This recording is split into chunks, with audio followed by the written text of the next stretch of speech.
Ahí está.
Seguramente, seguramente tuvimos un problema con la conexión de internet de los alumnos o seguramente, bueno, pues tienen algún problema por ahí que no pueden resolver.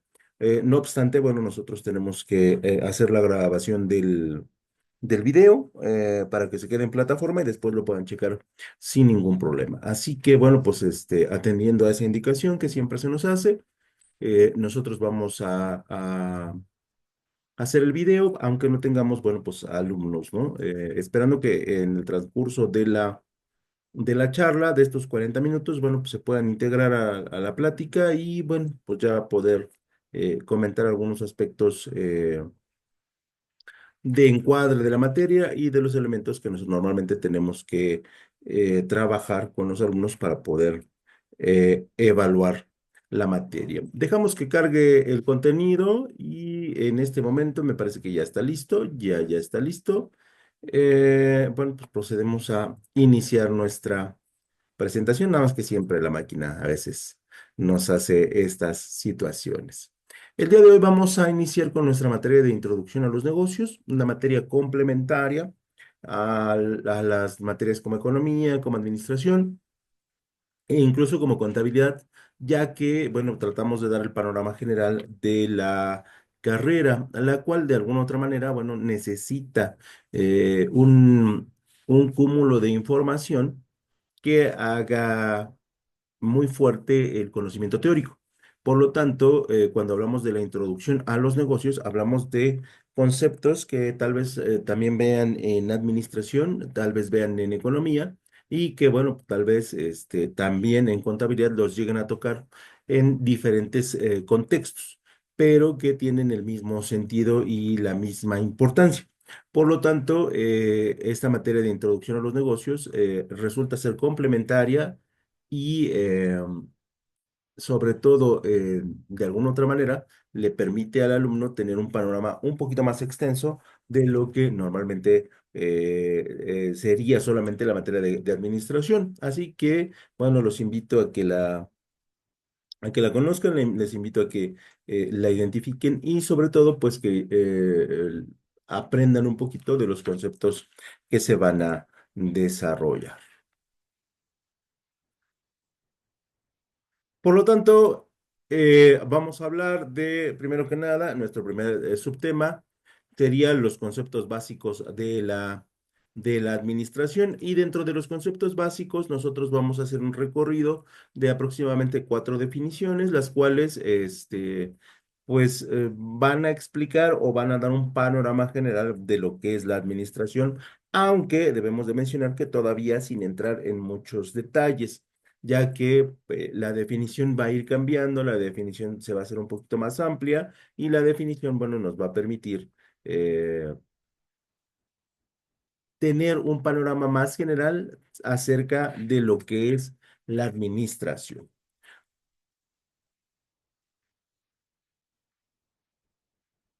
Por lo tanto, hablaríamos de las diferentes definiciones. Y la primera definición que nosotros tenemos nos habla, nos comenta que dice que la administración es básicamente, y aquí lo señalamos, básicamente es un proceso, ¿no? Este proceso forzosamente va a estar enmarcado, ¿no?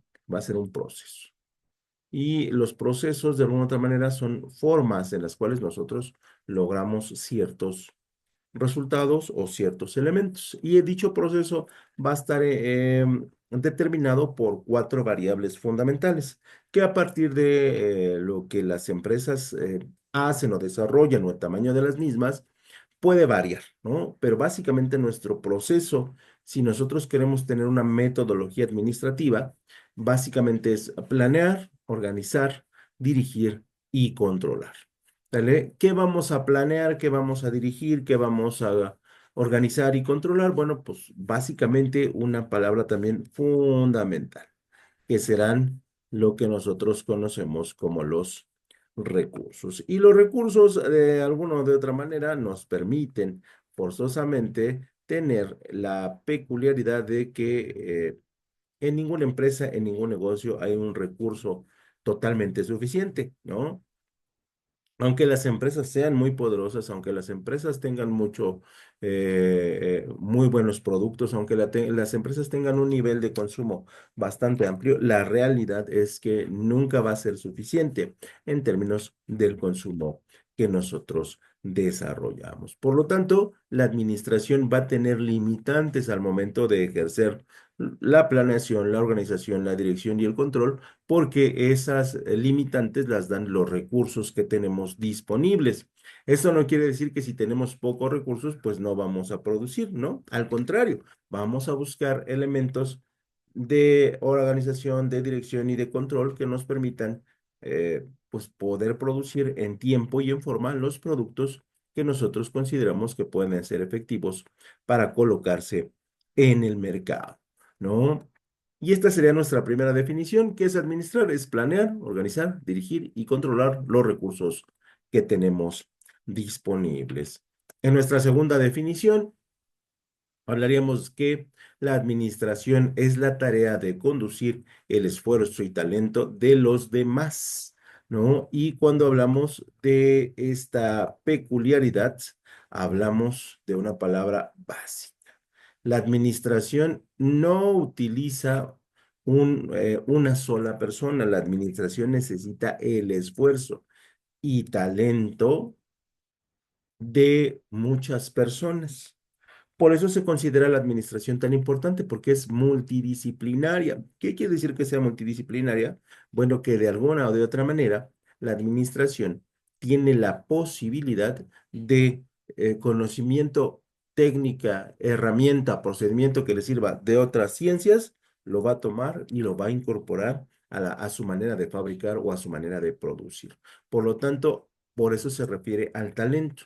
Y cuando hablamos de los esfuerzos, pues nos referimos a las personas, ¿no? En una empresa, en un negocio, en un proyecto de negocios, tú vas a encontrar gente que es ingeniera, que es abogada, que es contadora, que es financiera y obviamente que es administradora. Y por esa razón es importantísimo que la administración pues conduzca los esfuerzos y los talentos para que los resultados se logren. Si el día de mañana la física cuántica le sirve a la administración, ténganlo por seguro que la administración va a tomar ciertos conceptos de la física cuántica para ingresarla en su proceso de planear, organizar, dirigir y controlar, porque así ha funcionado la administración por más de 150 años de manera científica. En tercer lugar, nuestra tercera definición, hablaremos de que es el arte, ¿no? Y aquí ya hablamos de algo un poquito más elevado. Y bueno, esta es una definición algo romanticona que no se utiliza tanto, pero que a mí particularmente En los primeros años de la administración, los 1900, los finales del siglo XVIII, los 1890, teníamos la peculiaridad de establecer un proceso donde ingresábamos materias primas y al final de ese proceso, que no duraba más de 2 o 3 horas, teníamos un producto terminado. Y de alguna otra manera, la gente que lo veía consideraba que la coordinación de los esfuerzos, la incorporación de la maquinaria, el conocimiento del operario que hacía el producto era una especie de proceso artístico, ¿no? Y lo cierto es que los pequeños negocios, sobre todo aquellos que son artesanales, eh, que hacen piezas únicas, sí nos entregan un producto, nos entregan una idea de negocios basada en la perfección de un producto basado en que es único. Y eso también se le considera arte. Por eso incorporamos ese concepto, ¿no? Donde la administración es el arte de, ¿no? De producir y agregamos un concepto todavía más extenso, que es el concepto de gobernar, ¿no? Todos los gobiernos del mundo, todos sin excepción, administran. Administran las riquezas, administran los recursos, administran las personas y administran las problemáticas que cada país suele tener. Por lo tanto, sí, la administración tiene un campo de acción bastante amplio, ¿no? Y por lo tanto, es por ello que también se le considera como un elemento artístico, ¿no? Pero repito, esto es una definición filosófica muy romántica que, bueno, ya casi no se utiliza, pero no dejamos de describirla en los programas de administración. La cuarta definición de la administración, bueno, pues se refiere a un concepto importante, ¿no? Y establece que la administración es el proceso de diseñar y mantener un entorno en el que los individuos cumplan eficazmente los objetivos específicos. Aquí ya estamos considerando un entorno un poquito más amplio, porque cuando hablamos de la administración hablamos de los individuos y sabemos perfectamente que para que una empresa, una idea de negocios funcione, necesitamos el talento y el esfuerzo de las personas, ¿no? Que estas personas adquieran el compromiso de los objetivos y que estos objetivos se realicen a través de su esfuerzo. Esta es una definición mucho más técnica, esta es una definición mucho más del 2024, la cual, bueno, pues de alguna otra manera sigue teniendo vigencia y sigue siendo importante porque hoy tenemos, a diferencia de algunas décadas atrás, tenemos la incorporación de nuevas carreras, de nuevos conocimientos, tenemos una explosión maravillosa de conocimientos, ¿no? De hecho, ninguna generación en la historia de la humanidad había tenido tantos datos en la palma de su mano, ninguna generación había tenido tanto conocimiento eh, a través de un clic, ¿no? Y esto, de alguna otra manera, hace que, pues, las cosas sean muy, muy efectivas, ¿no? Por lo tanto, esta definición sí se le considera mucho más técnica del 2024. Las anteriores, bueno, pues son un poquito más románticas y pertenecen a otro tiempo.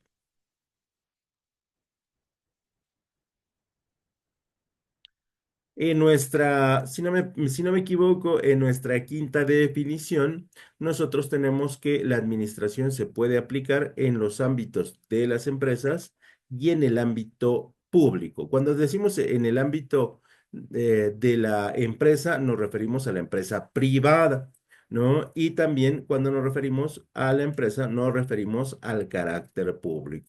Solo hay que hacer una aclaración.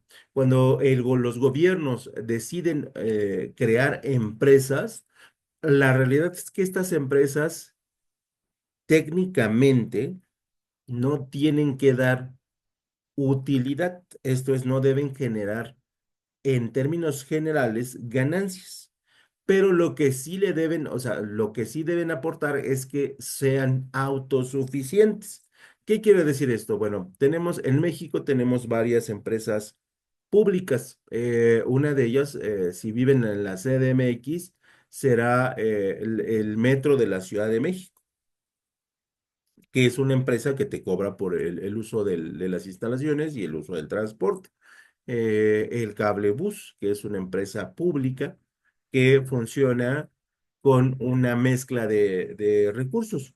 Entonces, esos elementos no están obligados a generar ganancias extraordinarias, pero sí están obligados a generar su autosuficiencia. Esto es que con el pago de la entrada puedan mejorar sus instalaciones, mejorar su equipo, mejorar, hacer el pago de sus trabajadores, mejorar o ampliar los tramos que actualmente tienen, ¿no? Y eso es la gran diferencia con las empresas públicas, ¿no? También tenemos a la compañía de luz que evidentemente por el volumen territorial, en teoría debería de generar ganancias, pero no está obligada técnicamente porque es una empresa social.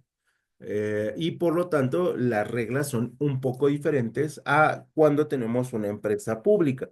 Perdón, una empresa privada. Cuando tenemos una empresa privada, sí tenemos forzosamente la idea de que un negocio forzosamente nos tiene que dar una ganancia, forzosamente para continuar con él. La realidad es que hay muchos negocios que surgen, incluso hoy le llamamos emprendimientos, que 1, 2, 3 meses, 1, 2 o 3 años y luego terminan por cerrar. Y esto es pues parte del aprendizaje de los negocios, ¿no? Hay ocasiones en que podemos tener productos, servicios de excelente calidad, pero no tenemos el volumen de consumidores que puedan visitar nuestro negocio y entonces ahí, bueno, pues seguramente nuestro negocio o nuestro emprendimiento sufrirá, ¿no? También es necesario decir que todo emprendimiento lucha con cadenas internacionales, con empresas bien establecidas y que pues 3 o 4 o 5 o 6 años, para efectos del tiempo empresarial, son tiempos cortos de tiempo. ¿No? A través de las clases nosotros vamos a identificar un factor importante, que es que el tiempo de los negocios es diferente al tiempo de las personas. ¿Qué quiere decir esto? Si yo les hablo de 5 años, ustedes dicen, ah, pues es un tiempo, pues sí, considerable, ¿no? Para hacer cosas, no sé, para comprar un carro, para terminar una carrera, para tener un buen puesto de trabajo. Y yo les diría, sí, sí es un muy buen tiempo. Pero si ese sería el tiempo de las personas. Pero si yo les comento el tiempo empresarial, pues 5 años para una empresa realmente es un periodo realmente muy, muy pequeño, ¿no? En términos de la escala de tiempo. ¿Esto por qué? Pues porque los negocios tardan en generarse, tardan en establecerse, tardan en darse a conocer, ¿no? Y una vez que se dan a conocer, pues lo que se busca es que el producto o el servicio alargue el gusto o la preferencia que se tiene por él a través de diferentes mecanismos, ¿no? Ya sea publicitarios, ya sea mercadológicos, ya sea de innovación. Y por lo tanto, pues, ¿qué queremos si lanzamos un producto que ha pegado en el mercado? Pues que se mantenga el mayor tiempo posible en él. Por lo tanto, los tiempos son diferentes. Así que en esta definición hablamos de que las empresas pueden administrar o la administración puede tener usos, y de hecho los tiene, en las empresas privadas y en las empresas públicas, ¿no? Que, bueno, en México sí tenemos y independientemente de eso, todas las formas de gobierno que nosotros tenemos, que será el federal, el estatal y el municipal, ¿no? O en la Ciudad de México, la alcaldía, tienen que administrar los recursos que emanan de los impuestos vía presupuestos. Y esta sería nuestra quinta definición. Y ahí terminaríamos. Y si nos damos cuenta, la administración puede tener diferentes definiciones. No hay una definición única ni una definición 100% aceptable, ¿no? Aceptada. Hay diferentes definiciones y todas ellas tienen una validez al momento de su aplicación. ¿Por qué? Porque si nosotros creamos una definición, la creamos en función del momento histórico en el que vivimos, como les decía, ¿no? Creamos arte, este, y, o la de el esfuerzo compartido, ¿no? Donde establecemos eh, que la administración requiere elementos multidisciplinarios. Y le damos la bienvenida a Luis. No sé qué pasó, seguramente fue el internet. Desafortunadamente, Luis, por cuestiones de tiempo, necesitamos empezar puntuales, ¿no? Porque si no, la plataforma nos da 40 minutos y los 40 minutos van corriendo, ¿no? Entonces, te damos la bienvenida a la materia de introducción a los negocios. Hemos ido avanzando con unas definiciones. De todos modos, este video se va grabado, se va a subir a la plataforma para que lo puedas checar y pues de alguna otra manera es complementario al que ya está también en la plataforma donde yo explico el tema general y aquí, bueno, la idea sería que en el momento que tú tengas dudas, con mucho gusto, si hay algún punto que no queda claro, pues con mucho gusto lo prendas tu micrófono y me lo puedas comentar para yo ahondar en él. ¿Sale? Y te damos la bienvenida y bueno, pues vamos a continuar porque nada más solamente nos quedan 15 minutitos. El, Nuestro segundo subtema que vamos a analizar es la universalidad de la administración. Y cuando hablamos del concepto universal, que aquí lo vamos a dejar, lo vamos a cortar, nos referimos a, cuando hablamos de algo universal, es que se aplica prácticamente en muchas partes del mundo, en muchos elementos, en muchas regiones, o prácticamente siempre se utiliza. Por lo tanto, la universalidad de la administración es la propiedad que tiene, la propiedad o la característica que tiene de aplicarse en cualquier organismo social. Esto es, en cualquier empresa, independientemente del tipo o tamaño. Si nosotros tenemos un puesto de pepitas, podemos aplicar administración. Si nosotros tenemos un puesto de tamales, nosotros podemos aplicar administración. Si nosotros fabricamos automóviles eléctricos, evidentemente aplicaremos principios, conceptos e ideas de administración. Por lo tanto, estos elementos son universales. Esto se debe a que la administración implica la coordinación de los recursos para alcanzar los objetivos comunes. Cuando nosotros creamos una idea de negocios, lo que nosotros pretendemos, lo que nosotros pretendemos es que esta idea de negocios en el, digamos que corto plazo, nos genere una ganancia, un dinero, ¿no?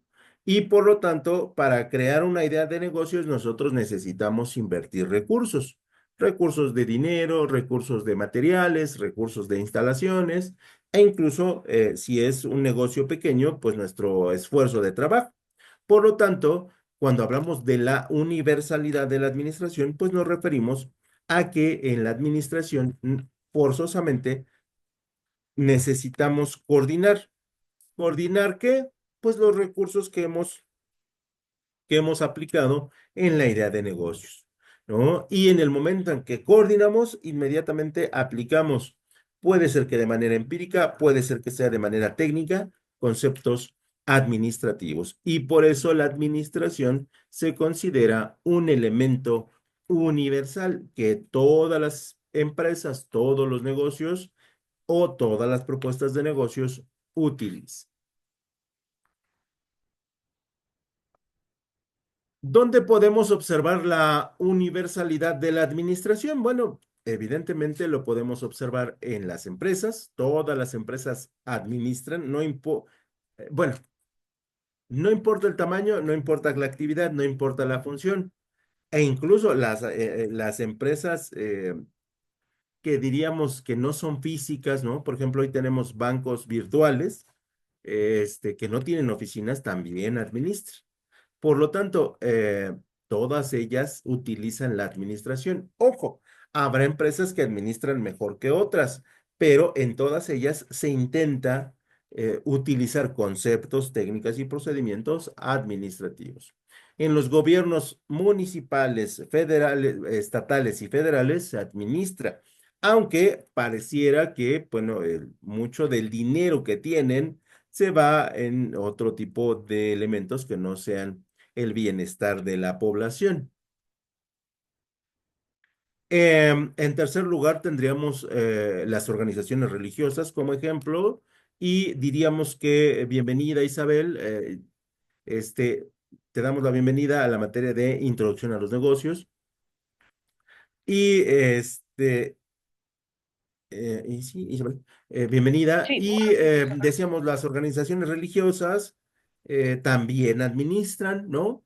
Porque muchas de ellas, bueno, tienen en renta sus espacios religiosos, tienen que hacer el pago de las personas que atienden a las necesidades del local donde hacen sus servicios religiosos y por lo tanto, bueno, pues el que da el párroco, el padre o el orador tiene que cobrar un salario y por lo tanto, bueno, pues se debe de organizar administrativamente estos elementos religiosos.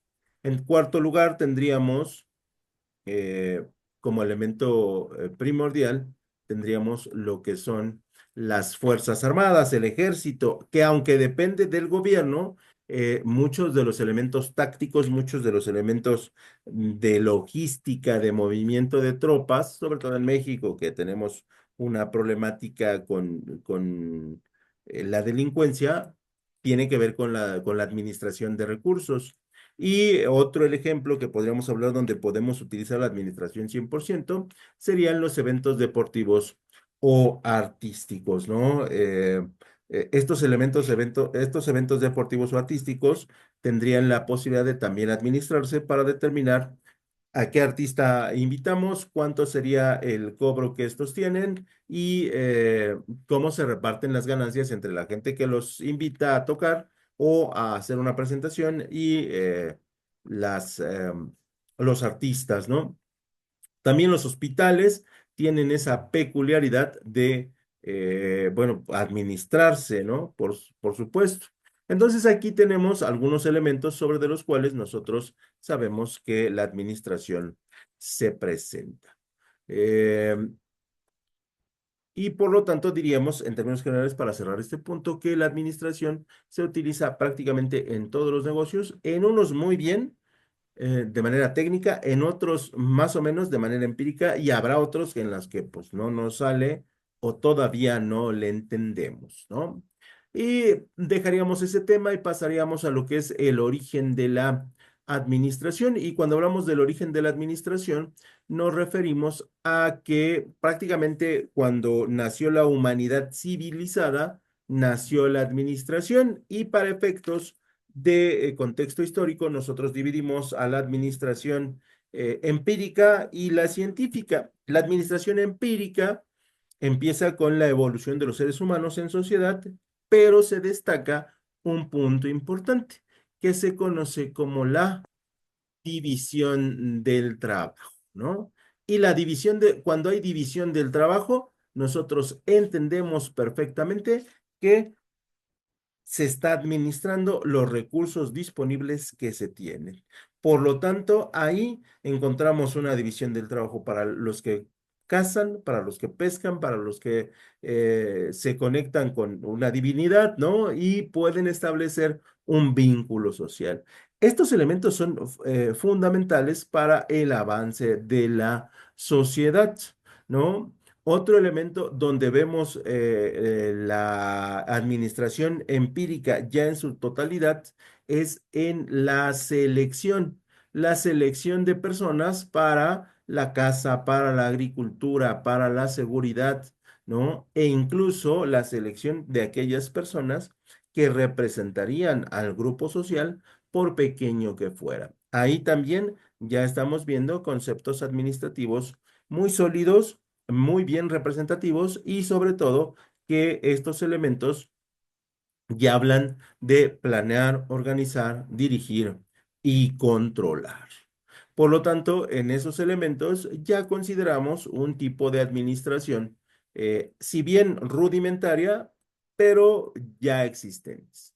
Ya para efectos de nuestra segunda etapa, que es en la que estamos todavía, que es la científica, nosotros establecemos que la administración nace, en términos generales, entre 1780 y 1900 con el concepto o con la bien llamada históricamente revolución industrial, ¿no? La revolución industrial sí hace un cambio en términos de la administración porque se requiere un conocimiento mucho más técnico, un conocimiento mucho más eh, detallado de cómo planear, organizar, dirigir y controlar los recursos que se tenían disponibles, ¿no? Y los primeros postulados entran en este terreno entre finales del siglo XVII, mediados del siglo XVIII y luego viene una explosión a finales o en el siglo XIX. José se desconectó, pero lo volvemos a aceptar, ¿no? Y entonces, a partir de este momento, nosotros entramos en el terreno de la administración científica. Y ahí empezamos a establecer lo que es la evolución de la administración. Y dentro de la evolución de la administración, que ya se considera moderna, pues tenemos múltiples teorías, múltiples elementos técnicos que se van acumulando en diferentes regiones, en diferentes contextos y que nosotros los tomamos para que nuestra empresa, nuestro negocio o nuestra idea de negocios sea mucho más funcional. Y dentro de esas contribuciones a la evolución de la administración tenemos las teorías científicas, ¿no? La ciencia en la administración o el método científico en la administración. Luego tenemos al primer padre de la administración, que es Frederick Taylor, ¿no? O Wilson Taylor, que sería el nombre completo, que establece métodos y herramientas que nos permiten una eficiencia de la producción industrial. Luego tenemos la teoría de la burocracia. ¿Se puede administrar el gobierno? Por supuesto. Sí, aquí ya Luego, está trabajando. luego tenemos las propuestas de Max Weber, que se centra en la teoría la profesora, en la teoría de la propuesta centrada en la división y responsabilidad de la especialización de trabajo, ¿no? Y así vamos generando múltiples especialidades y muchos elementos que todavía en la actualidad nosotros utilizamos. Luego vienen las teorías clásicas de la administración y luego tenemos las propuestas del segundo padre de la administración, Henry Fayol, donde se busca controlar y coordinar todos los componentes de una organización. Luego avanzamos en el tiempo y tenemos las teorías humanistas y luego nos vamos a las Yo también. propuestas de Elton Mayo. Todas Mira, estas me dijo, personas son autores. Y dijo estas que quienes le buscan dijera. contrarrestar el método científico y humanizar al obrero, porque las condiciones de trabajo eran realmente difíciles. Que no había problema. Y en México La 10. Nomás que tenemos pocos antecedentes desde el punto de vista técnico, ¿no? Tenemos algunos estudios camaralistas que se hicieron en México y que la extinta Prusia los toma como referencia para la administración de su estado. ¿No? Y luego tenemos a un autor que se llama Teodosio Lares, que él fue el primero en adoctrinar de abogado y él como abogado crea lo que es el derecho administrativo que se implanta en México en 1851, que no es propiamente administración, pero sí toma como referencia el elemento administrativo para poder llevar a cabo sus conceptos. Y la administración también se ha visto influenciada por la teoría como de la burocracia que se instaura en Europa y Teodosio, siendo abogado, dice, esto puede funcionar en México y lo toma para poder establecer el vínculo de los poderes y de los recursos entre los gobiernos federales, los gobiernos municipales perdón, los gobiernos estatales y los gobiernos municipales. Desafortunadamente en México tenemos pocas teorías administrativas creadas por autores mexicanos. La mayoría de las teorías normalmente vienen ya sea de Estados Unidos, ya sea de Japón, ¿no? Y o de cualquier otra parte del mundo, pero fundamentalmente de esos dos elementos, de esos dos países. Y lo que hacemos pues es la traducción y la aplicación al modo mexicano. Y de alguna otra manera, bueno, pues no tenemos mucha teoría administrativa mexicana, desafortunadamente, ¿no? Tenemos algunos elementos, pocos realmente, pero no han sido tan famosos como para incorporarlos en las teorías administrativas que se generan en el mundo. Y bueno, muchachos, me queda un minuto de tiempo, si no me equivoco. Este, este video se va a quedar en la plataforma y yo tenía entendido que iniciábamos a las 12 la clase. Seguramente, seguramente por ahí hubo alguna problemática porque entraron 12:30. Entonces, platico con la coordinación para determinar el horario y bueno, pues a partir de ahí ya nos veríamos el próximo sábado y ya con esto podríamos empezar a trabajar mejor. Voy a subir una actividad a la plataforma para que me la entreguen el día sábado antes de la clase. Me quedan 18 segundos y solo me queda despedirme de ustedes. Si tienen algún comentario por la plataforma, muchachos, para que nos pongamos de acuerdo. Y no me queda más que darles las gracias por su atención y nos vemos el próximo sábado.